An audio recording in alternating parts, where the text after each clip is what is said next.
هموطنان عزیز، اشرف نشانها و یاران شورشگر، به همه شما درود که در برابر مهیبترین هیولای تروریسم در دنیای معاصر برخاسته اید و سیاست مماشات با این قدرت شیطانی را به رسوایی کشیده اید.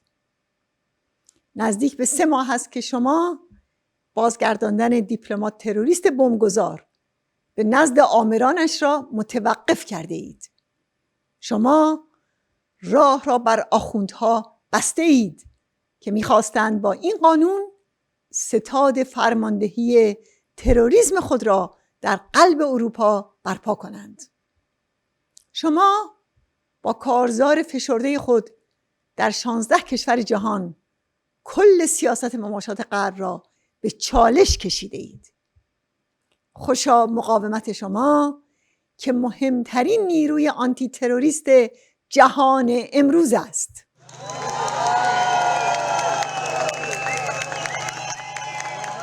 می‌خواستند پنهانی و توطئه‌گرانه دیپلمات تروریست رژیم را از زندان بلژیک به مقر جنایت و ترور در وزارت بدنام در تهران برگردانند. اما شما پرده ها را کنار زدید، تاریکخانه ها را واژگون کردید و دسیسه آنها را رسوا کردید. اما این نبردی ادامه دار است، نبرد در برابر دیکتاتوری تروریستی و فاشیسم دینی که نه فقط علیه مردم ایران بلکه تهدیدی برای کل منطقه و جهان است.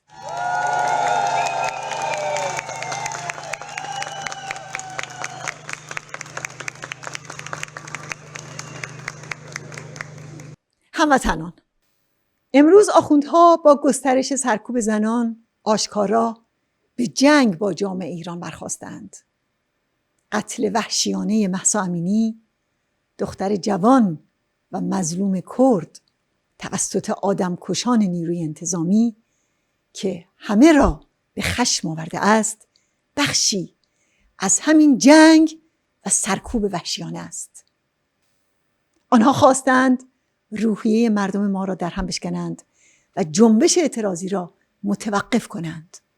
اما ایستادگی زنان و جوانان جنگاور در سنندج و سقز و بعد تهران نشان داد که مردم ایران ساکت نمی نشینند و سرنگونی این رژیم پلید را اراده کرده اند. جنایتکاران باید بدانند که از این خونها که هر روز از پیکر مردم ایران می ریزد سرانجام سیلابی برخواهد خاست و به کار رژیم آخوندها پایان خواهد داد.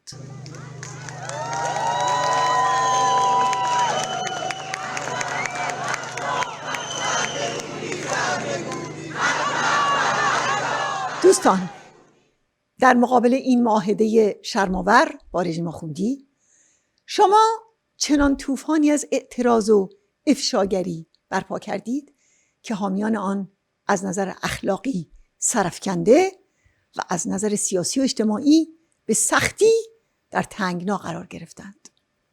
در نتیجه دادگاه استیناف بروکسل اعلام کرد که تا رسیدگی محتوایی به این موضوع دولت بلژیک نباید دیپلمات تروریست بمبگذار را به ایران بفرستد. آخوندها و کسانی که با آنها در حال زد و بند بودند بسیار عجله داشتند که هرچه زودتر سرکرده تروریسم رژیم در اروپا را به زیر قبای آخوندها برگردانند. اما کارزار شما شرایطی را فراهم کرد که دادگاه ممنوعیت برگرداندن دیپلمات تروریست بمبگذار را تا آخر شهریور تمدید کرد. حقیقت این است که مقابله با استرداد دیپلمات تروریست رژیم در کانون یک کارزار گسترده جهانی است که همراه تروریسم رژیم و دیپلماسی گروگانگیری را سد می کند، هم سیاست مماشات با فاشیسم دینی را از تأثیر می اندازد، همچنین مانع آن می شود که رژیم از راه تروریسم و باجگیری اوضاع وخیم سیاسی خود را استتار کند.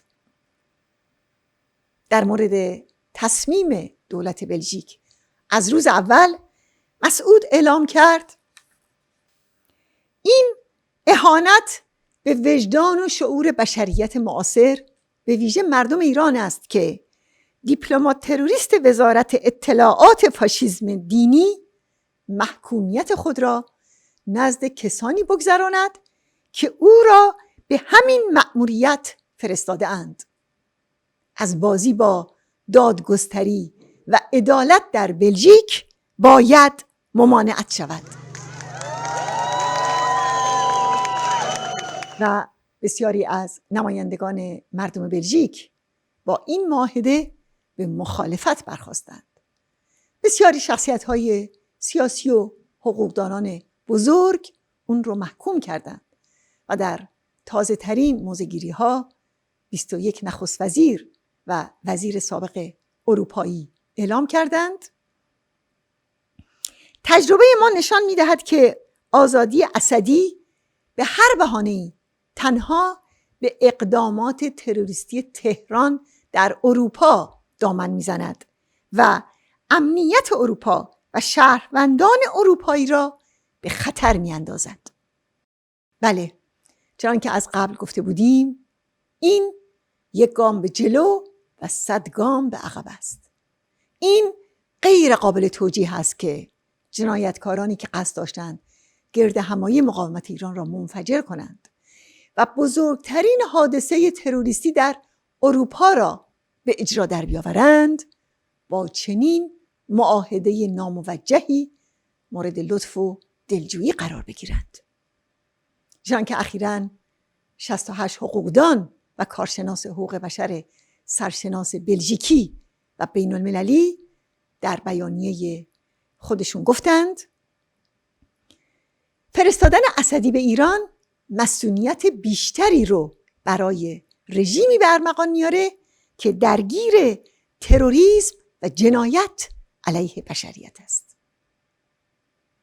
از یاد نبریم که تروریسم و دیپلماسی گروگانگیری به خودی خود برای رژیم کارایی نداره، بلکه این کوتاه اومدن دولت‌های غربی که اون رو به ابزار پیشبرد سیاست‌های جنایتکارانه رژیم تبدیل کرده که عملاً مشوق رژیم برای استمرار گروگانگیری است.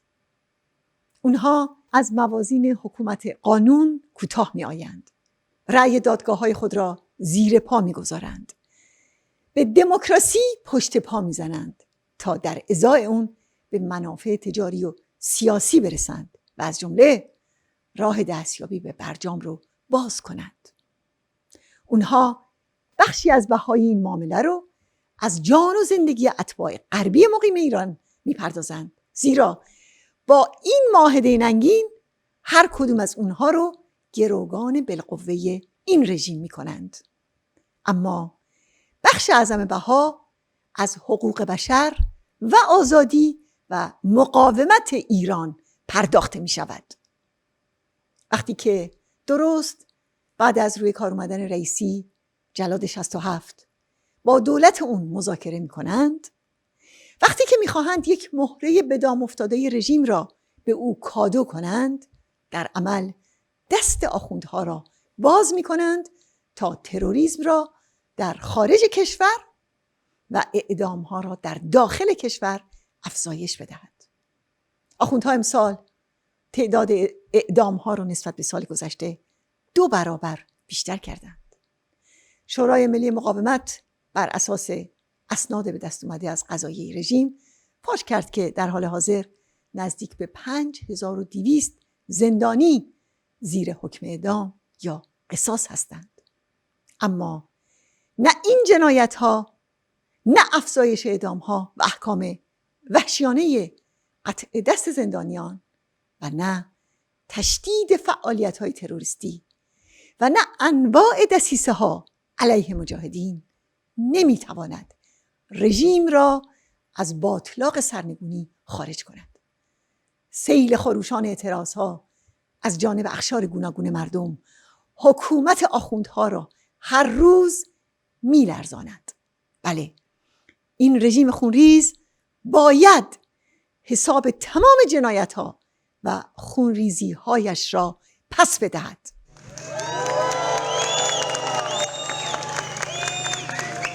دوستان، این واقعیت که رژیم به رغم نیاز وافرش به لغو تحریم نتوانسته در 2 سال گذشته به توافق جدیدی در مورد برجام دست پیدا کند، شاخص ضعف و درماندگی این رژیم است. دولت رئیسی جلاد که طرح خامنه‌ای برای مهار اوضاع خطیر رژیم بود، حالا به نماد شکست رژیم تبدیل شده.